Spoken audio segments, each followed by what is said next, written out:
ബെജൻ ചേട്ടാ, ഹായ്. ഇതെന്താ കുറച്ച് പ്രൊഡക്റ്റ് സെലക്റ്റീവ് ആയിട്ട് വെച്ചേക്കണം? നമ്മുടെ ഈ സെലക്റ്റീവ് പ്രൊഡക്റ്റ് എന്ന് പറയുന്നത് നമ്മുടെ ഈ എയർ ഡെക്കറേറ്റീവ് ആണ് ഇന്നത്തെ നമ്മുടെ വീഡിയോയുടെ പ്രധാന ഉദ്ദേശം. എയർ ഡെക്കറേറ്റീവ്സ് എന്ന് പറയുന്നത് നമ്മുടെ എയറിന്റെ പുറകിൽ വെക്കുന്ന സംഭവമാണ്. പിന്നെ ഈ എയർ ഡെക്കറേറ്റീവിന്റെ ഏറ്റവും വലിയ പ്രത്യേകത എന്താണെന്ന് വെച്ച് കഴിഞ്ഞാൽ നമുക്കിത് പെൻഡന്റ് ആയിട്ട് ഉപയോഗിക്കാം. ചെയിൻ പെൻഡന്റ് ഉണ്ടല്ലോ, നമുക്കിത് പെൻഡന്റ് ആയിട്ട് ഉപയോഗിക്കാം.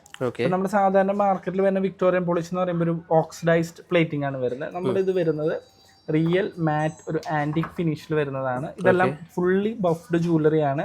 നമുക്ക് ഇതിന്റെ പുറം വശം നോക്കിയാൽ നിങ്ങൾക്ക് അത് കൃത്യമായിട്ട് മനസ്സിലാക്കാം.